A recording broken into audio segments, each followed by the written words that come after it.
A few years ago, Wolverine died. His healing factor had completely burned out and he was sealed up in an adamantium, basically casket. Well, in our last video, we discovered that he had been somehow revived, but he had none of his memories. And he is currently on a journey to figure out who he is and what his purpose is.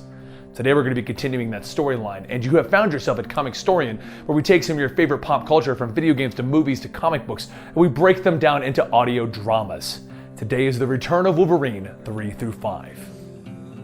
When we last left off, Wolverine woke up unaware of where he is or who he is. Inside of his mind, he was able to visit the different personas, from Berserker to X-Man to Hero. And he's been using them and following a woman named Anna to try and save the day again. When asked why he would do that, she told him it's what he does. Once Logan and Anna dock onto the island, Logan looks around at the sign stating, "Sotera, the new world is yours to build." And he asks, what is Persephone, the woman that Anna wants him to kill, doing here? Is she running experiments? Anna says that she heard that's what's going on, but she has no idea what those are. Logan then says, "All right, we're gonna follow the billboards and ask where your son is." Anna says, "Ask them? You're going to ask them?" And Logan tells her, "Yeah, nicely at first, and if that doesn't work, not so nice." Elsewhere on the island, Jean, Storm, Kitty, Nightcrawler, and Iceman all land the Blackbird. And Iceman asks, "Is Logan really here?" Jean telepathically scans the area stating no, not without a boost from Cerebro to break through her psychic blocks. But honestly, she can't sense anyone. This whole island is blocked to her, which is... She holds up her hand to stop a bottle that was thrown at her, and up on a hill, a group of men shout that the mutants aren't welcome in this city. Nightcrawler looks back towards the Blackbird and says that there are more coming from behind. Kitty then asks, is there anything that they can do to make them not so angry? But Jean tells her she already tried. These people, it's like they're hollow. She's not getting anything from them. As the fighting begins to break out, Logan himself hears the people shouting, and he says that he can smell something. People are getting hurt. I need to help them. Anna tells him that she knows. Go, she'll be waiting. Elsewhere, a soldier tells Persephone that surveillance shows Wolverine heading towards the X-Men conflict. Should they intercept? Persephone says no, Zagreus. This could be good for us. However it happens, he kills them, they kill him. It'll just be a big brawl. There's something else happening with Logan. Did you see how he took down Dakin?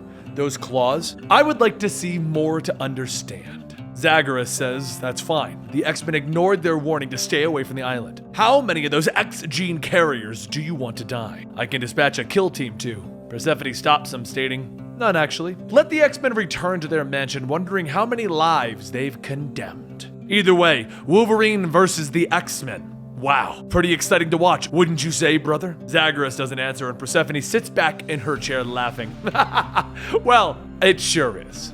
Inside of Logan's mind, the mental scape that he has created without his memories, one of his hero versions tells him that those people that he's about to fight, you know their powers and weaknesses. They're damn strong, it's 5-on-1. Logan looks at the hero self and tells him, talk. So the hero version says, all right, the first one you're going to run into is the elf Nightcrawler. In the real world, Nightcrawler sees Logan coming and he teleports down, asking, how are you? But before he can finish, Logan pops his claws. The hero version coaches Logan, telling him, Nightcrawler's fast. He's almost impossible to hit. When he teleports, move. Nightcrawler has patterns just like everyone else. We've watched them for years. Up, down, back, left, up again. As Nightcrawler appears, Logan swings, retracting his claws and punching Nightcrawler square in the face. Meanwhile, Jean is trying to keep the civilians at bay, but through the tear gas that was shot, Logan walks through and throws himself at her. The hero version tells him, you need to get close while she's distracted. Take her down. Images of Jean flash through Logan's mind, but before he can strike, he's hit with a blast of ice. The hero version speaks up again. Yeah, that's Iceman. He's pretty tough. He'll call on the others and that'll be that. Not sure they can. But just then the rough version of himself calls out. And the one-eyed self says, you gotta be careful with that one. That's the Berserker. He ain't known for his restraint. Logan holds out the key to the Berserker's cell, telling him, yeah, but I'm not gonna lay down and die. Not again. He opens up the Berserker's cell in his mind. The Berserker pops his glowing red claws, telling him, yeah. And then he stabs Logan, telling him, I've been waiting for this. Back in the real world, Logan breaks free of the ice prison, and Iceman falls to the ground, cut in half. A short while later, Logan opens his eyes and finds himself laying in a hospital bed and Anna telling him to wake up. He tries moving, but he sees himself strapped down and asks, "What is this?" She smiles, telling him the hospital has worried about him. They thought he might go wild again. He leans up, looking at his bandaged hand, asking, "What do you mean, go wild again?" And Anna asks, "Do you not remember? You won. You sent those evil people running. It was your strength and your resolve and your anger. Nothing could stop you." Logan gets up, looking out the windows to see parts of the city destroyed.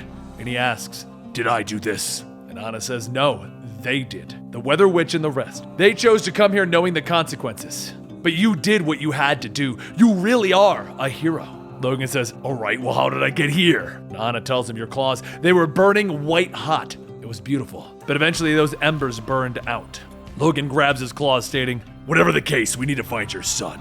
She points to the door, telling him that they don't have to. He's here. Her son walks in, holding his hand out to shake, stating, "It's a real honor to meet you. My name is Perrin. Thank you for helping." Anna then kisses Logan, telling him, "Yes, thank you." Logan pulls away, stating, "But your son." And Perrin laughs, "Nah, I don't mind.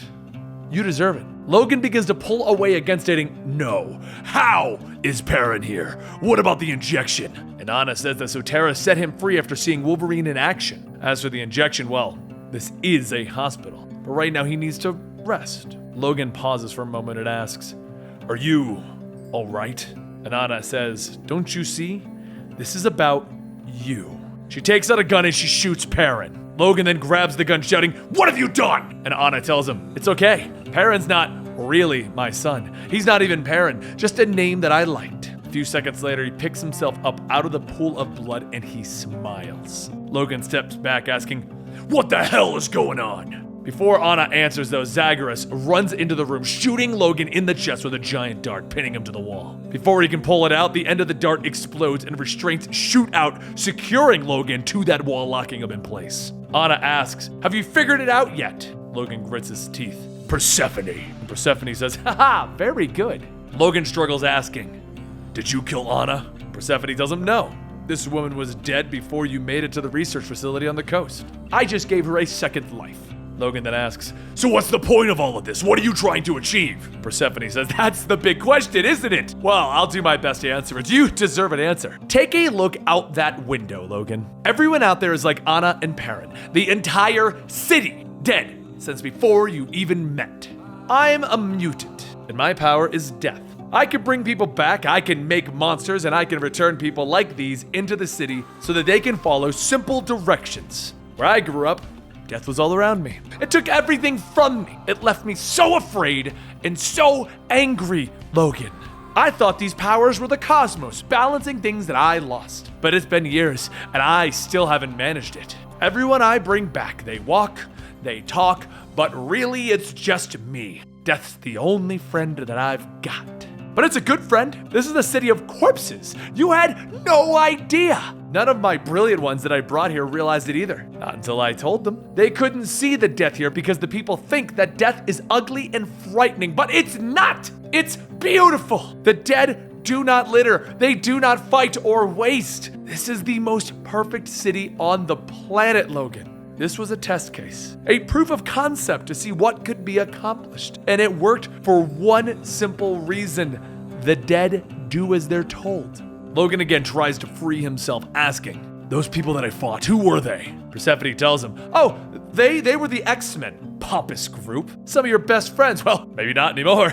You did cut one of them in half, Logan. The Weather Witch came and helped Iceman, but the telepath was distracted long enough that a missile got through her defenses. After that, the one called Kitty Pryde called in a retreat and they left you here. However, it took a lot of people to calm you down. A third of the population, in fact. The damage will take ages to clean up." Logan shouts, "When I get out of here, I'm going to." But Persephone stops him, asking, "Why not just come see me in person? Zagreus will bring you. Come to kill me, or rather the real me, because you want to know the truth of how you came back to life, don't you? You were dead for so long. You've come to save the world, or you've come to meet the devil. Don't you want to know how this all ends?" As Persephone reaches out, Anna's body goes lifeless, falling to the ground. Logan looks at Zagreus and tells him, "You can drop dead too if you want." Zagreus remains silent and Logan tells him, "Fine. Invitation accepted. Now get me out of this damn thing." As Zagreus drives Logan to the nearby shuttle, Logan says that he knows how this is going to end right. The same way it always does. Someone dies. After a short trip into Earth's orbit, Logan sets out asking, Where are you? Persephone walks right in front of him. He waves his arm through the projection, telling her, Didn't smell right. and Persephone tells him, of course, I'm not sure if we're friends yet, Logan. Let's skip the whole hero-villain business. It's tiresome. Everyone in this situation is a hero, Logan. Everyone. You came here for answers about yourself, and I have them. Now follow me and you'll learn everything. Though there is one thing that I ask, keep an open mind.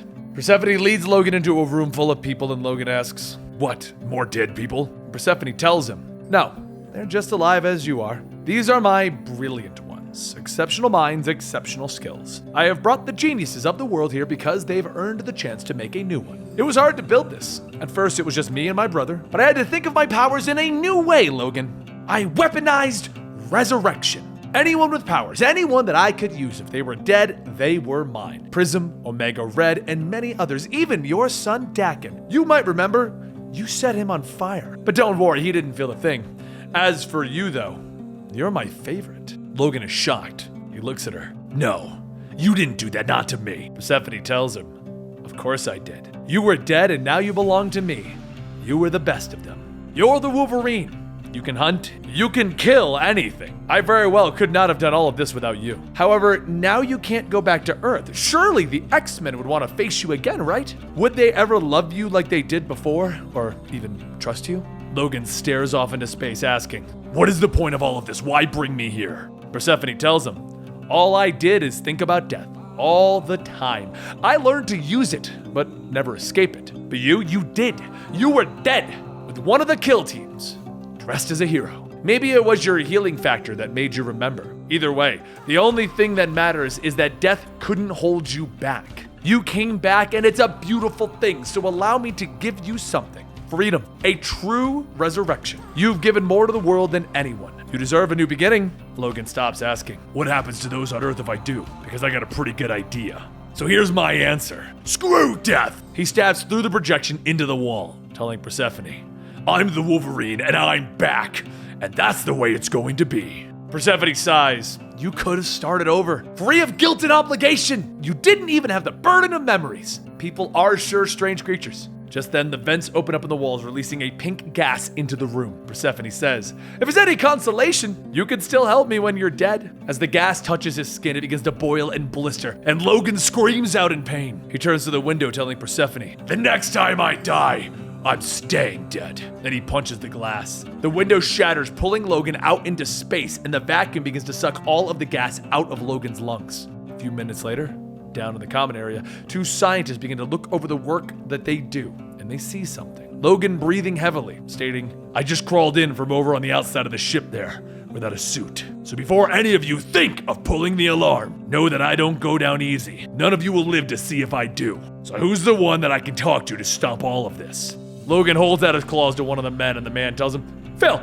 Phil's the one you want! Logan walks over to Phil's desk, telling him, Okay, talk. Phil logs into his computer, explaining that Persephone built a satellite network. He wrote the code for it, and it does two things. First, it can generate a pulse, like an EMP, but targeted to human brain activity. If it fires, instant painless death for anyone that it touches. For phase 2, the network acts as a relay and booster for Persephone's powers. She'll bring humanity back, in a way, but under her control. The whole network is almost complete. Just a few more launches, and they'll have total coverage of everyone on Earth. This is why they, the brilliant ones, can use them to rebuild a better world. No governments, no inefficiency, nothing in the way. Logan looks back at everyone and tells them, You're all monsters, every single one of you. Logan then turns back to Phil. Kill it. Destroy the network for good. Phil starts sweating.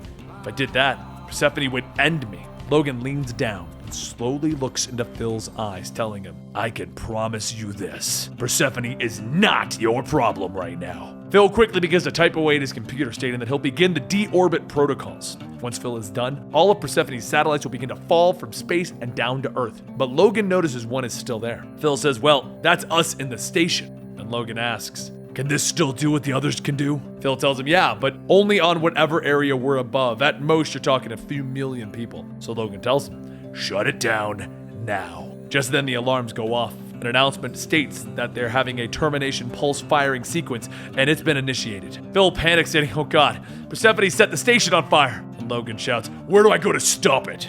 Phil tells him to go down 3 decks, but he needs to be careful. If he hits the wrong piece of equipment, he could bring the whole place down. Logan walks off telling him, yeah, well, no one on Earth is going to shed too many tears for any of you. As the guards rush in, Logan pops his claws, tearing his way through anyone and anything in the way. His other selves in his mind begin to tell him that they are here for him. Just let them out. But as Logan gets to the 4th deck, he smells someone familiar. Zagreus runs in, punching Logan out, and the berserker inside of him shakes his cell, yelling, "Let me out!" As Zagreus beats Logan down mentally, he crawls to the control and pulls a lever. Just then, all of Logan's past lives walk out of the cells except one, the berserker. As Logan walks away from him, the berserker screams, "You can't leave me in here forever! I'll be here! I'll always be here!" Back in the real world, Zagreus punches, but this time Logan dodges and swings back, cutting off his arm. He stands up telling Zagreus that he just remembered about 10,000 fights he's been in. Guess how many I've lost. He drives his claws into Zagreus' stomach and he rips him apart,